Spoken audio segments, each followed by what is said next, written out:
අසාමාන්‍ය විදිහට අර ජනේලෙ චලනය වෙනවා පේන්න තියෙනවා. මේත් එක්කම කැමරාවේ දෝෂයක් හටගෙන වීඩියෝ පටිගතවීම නැවතිලා තියෙනවා. මේ දේවල් දරුණු වෙන නිසා කමල් ඩීන් එයාගේ යාළුවගේ ගෙදර යන්න තීරණය කරනවා. දවස් කීපයක් මෙහි ඉඳන් වැඩට යන්න එන්න තීරණය කරනවා. ඒත් කමල් ඩීන්ට තේරුම් යනවා නාඳුනන දෙයක් එයාගේ පිටිපස්සෙන් හැම වෙලේම ඉන්නවා කියලා. මම දැන් මං ආයේ අර යාළුවෙක් ගෙදර යනකම මම ඉන්නේ. මට ආයේ අර සද්දයක් වගේ ඇහුණා මම කියන්නේ වීඩියෝ ඔන් කරගත්තේ හැබැයි. බලමු ආයේ ඇහෙද කියලා. ඒ චුවර්ණිය මේ පාරේ යන්නත් මම බයයි මේ. මේ වැඩ ඇරලා එන ගමන් මේ.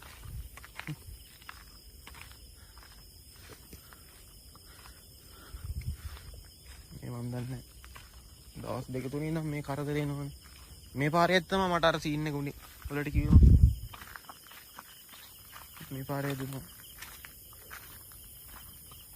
මේ හරි කනත්තකුත් තියෙනවා. ඒ හින්දා තමයි මට වැඩිපුර බය නැත්තම් මම බය නැහැ මේවට.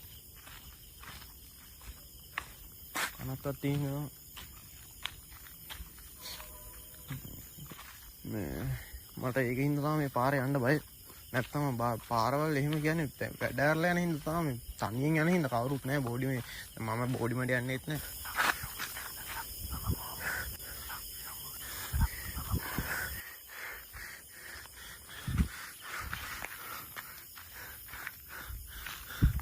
කවුරු හරි මෙතන ඉන්නවද?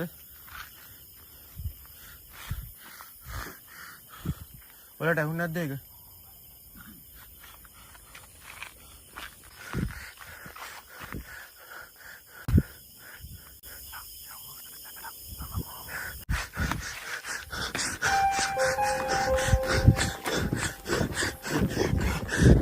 සම්පූර්ණ වීඩියෝ බලන්න YouTube එකට ගිහිල්ලා කසායි බයි ගොයුම් කියලා සර්ච් කරන්න.